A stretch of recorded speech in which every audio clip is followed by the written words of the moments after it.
Bonjour à toutes et à tous, bienvenue sur KTV, Kwezi FM, sur le live Facebook de KTV pour un temps de parole en direct. Mohamed Amissi, on aime bien le recevoir, c'est la deuxième fois qu'on le reçoit, c'est le porteur de ce projet Caribus. Mohamed, bonjour. Bonjour Patrick. Merci d'être avec nous et d'avoir accepté notre invitation.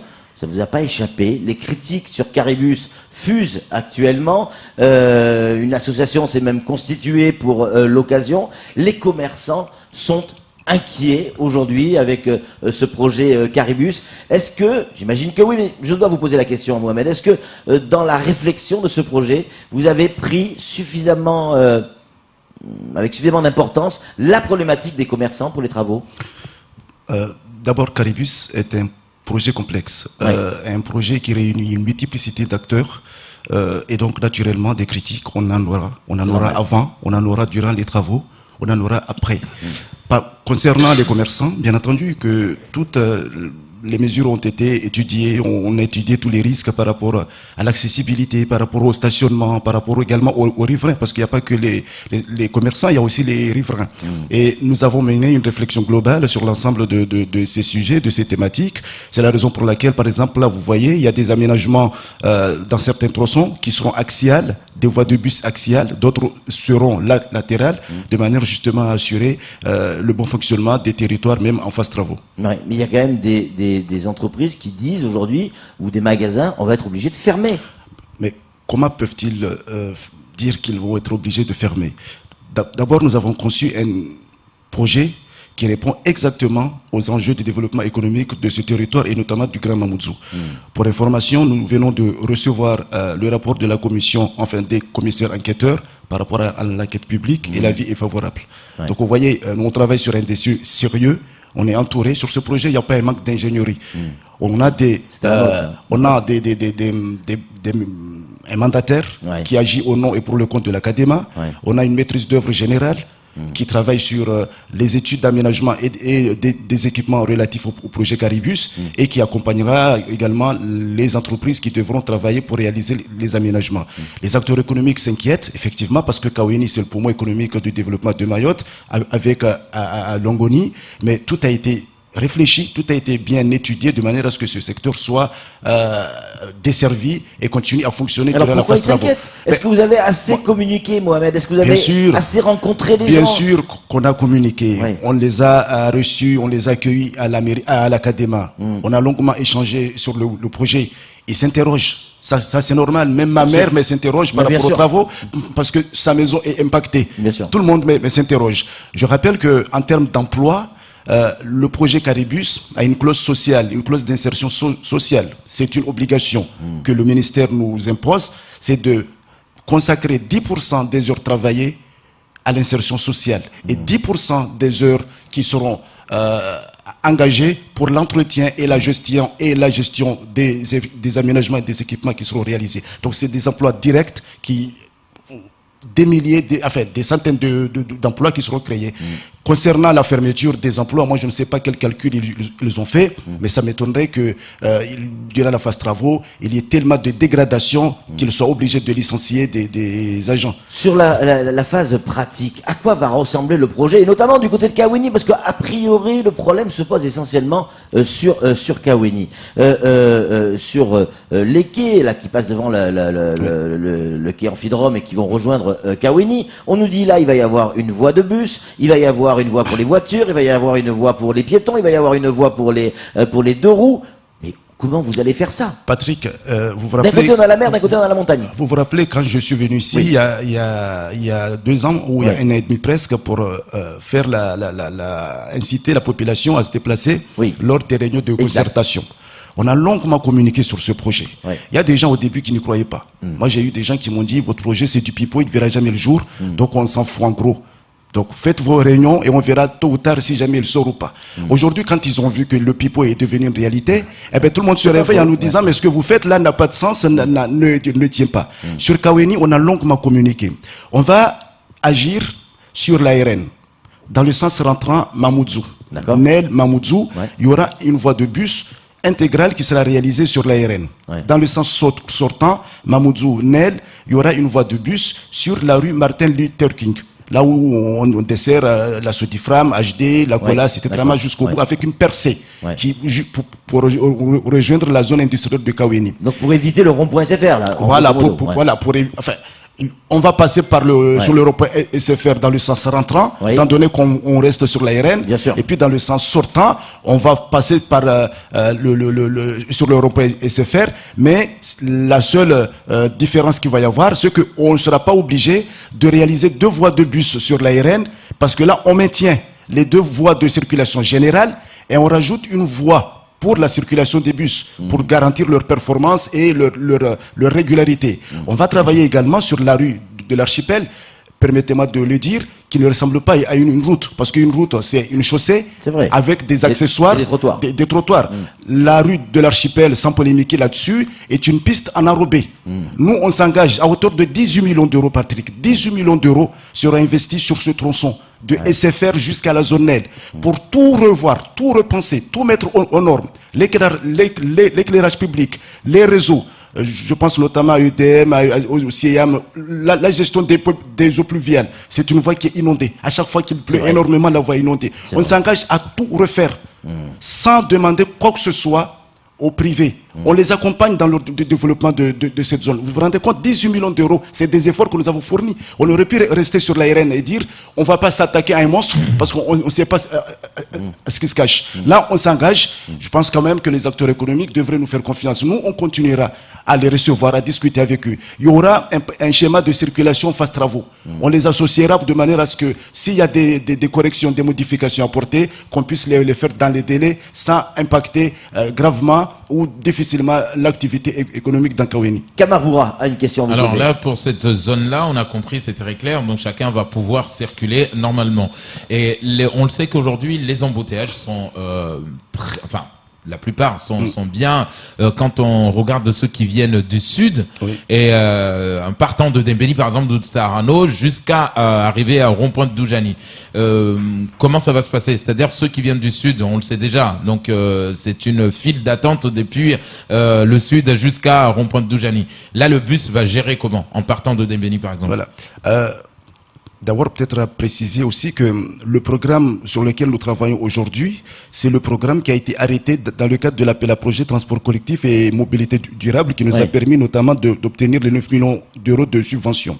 Donc ce programme initialement rédigé par la ville de Mamoudzou, donc c'était avant la création de la CADEMA, ne couvrait pas le périmètre de la commune de Dembéni. C'est la raison pour laquelle beaucoup voient aujourd'hui que la majorité des grands travaux sont concentrés dans la commune de Mamoudzou. Concernant la circulation des bus de Dembéni à Mamoudzou, nous sommes en train de réaliser des études complémentaires parce qu'on ne peut pas faire les choses à la va-vite. Il faut que, comme tout à l'heure vous disiez vous-même Patrick, il faut qu'on étudie en profondeur la problématique de manière à apporter des solutions durables et qui répondent aux problématiques réelles. Mais il ne faut pas oublier aussi que le conseil départemental a son réseau de transport interurbain qui partira du sud et du nord et qui transportera des passagers jusqu'à Mamoudzou. Donc Caribus va compléter dans ses compétences, son réseau jusqu'à Dembéni par rapport à la circulation des bus qui circuleront dans les embouteillages dans un premier temps. Mais pour ceux qui souhaiteraient prendre des transports en commun et éviter les embouteillages, j'ai cru comprendre aussi que le département souhaite également mettre des lignes de transport maritime, des lignes de transport interurbain maritime. Donc il va y avoir une complémentarité, si vous voulez, entre les lignes de transport maritime. Voilà, mais c'est ça, c'est là où je suis pas convaincu parce que ça ne va pas empêcher les gens de prendre leur voiture. Aujourd'hui, on a demandé des gens de faire des efforts, notamment dans le covoiturage. Personne, tout le monde, on le disait Patrick, 3 voitures par exemple dans un foyer, tout le monde veut amener sa voiture. Donc, est-ce que les gens ne vont pas plutôt, bouder le transport en disant non, je préfère prendre ma voiture? Et comment on va les inciter ou les forcer à ne pas faire rentrer leur véhicule dans Mamoudzou?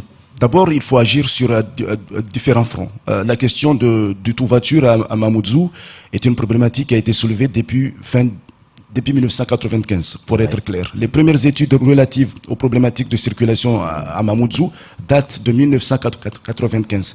Disons 25 ans plus tard, on en est là, on débat et on s'interroge est-ce qu'il faut, est-ce qu'il ne faut pas. Concernant l'entrée de la voiture particulière à Mamoudzou, Caribus n'a pas vocation à interdire à la population de prendre leur véhicule. C'est un droit. Je rappelle que le transport public est un service public qui y est un droit dans toutes les collectivités, dans tous les départements français. Mayotte est le seul département français ne disposant pas d'un transport public terrestre. C'est le seul département français.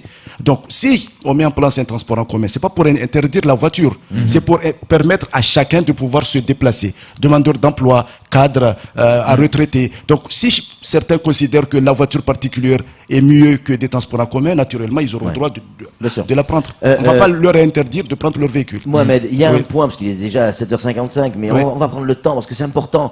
Il y a un point extrêmement important. Il y a peut-être plus de 2 roues que de voitures à Mayotte.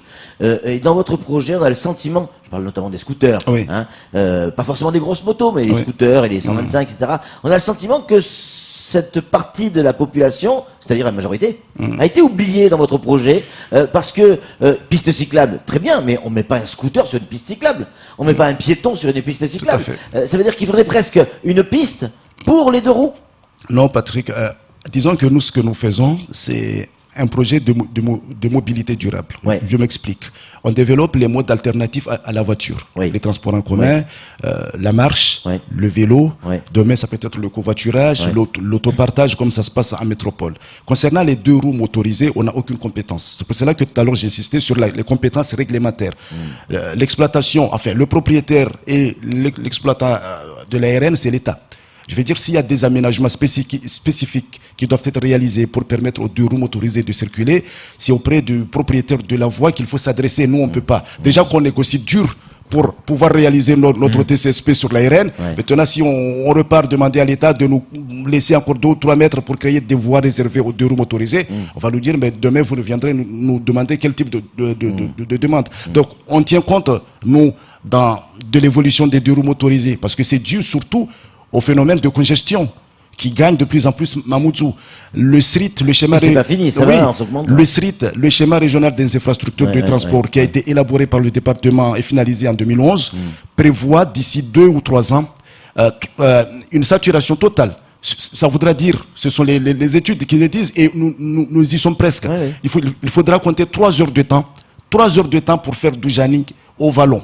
Doujani au Vallon, 3 heures de temps. Tout ça pour vous dire que Caribus ou pas Caribus, la situation telle qu'elle est aujourd'hui, si on n'agit pas, elle va se dégrader et ça sera le chaos pour tout le monde. Le chaos pour les acteurs économiques, parce qu'en termes de productivité interne, ça sera le fiasco. Ne rien faire, ça serait pire. Voilà. Le chaos pour les véhicules d'urgence, pour sauver des vies. Et je rappelle que Caribus va ouvrir ses voies réservées aux bus, aux SMUR, aux véhicules d'urgence, aux forces de l'ordre. Donc c'est aussi des vies qui seront sauvées, c'est aussi des interventions qui pourront se réaliser dans les délais. Donc on travaille pour l'intérêt général, mais effectivement pour les 2 roues, il y a une croissance importante des 2 roues à Mamoudzou, mais on n'est pas compétent pour agir en faveur des 2 roues motorisées sur ce projet-là. Mohamed Amissi, dernière question, le premier coup de pioche, c'est pour quand ?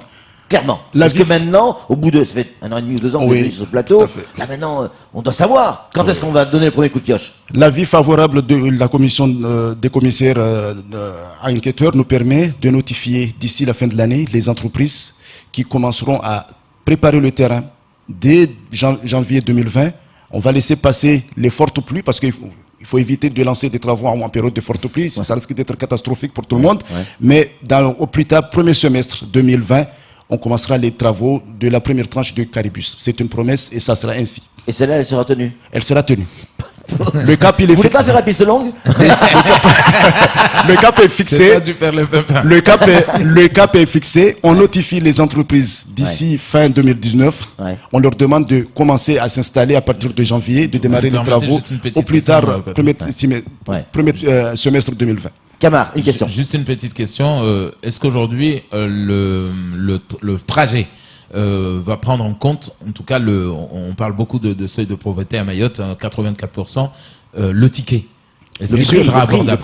Bien sûr, on travaille parallèlement aux aménagements. Il y a également une mission d'exploitation de Caribus. Cette mission consiste à créer l'offre géographique, à réfléchir à la grille tarifaire, à réfléchir également au mode de gestion, qui fait polémique aussi à Mayotte entre DSP, marché public, etc. Donc on s'attend là aussi à des critiques probablement.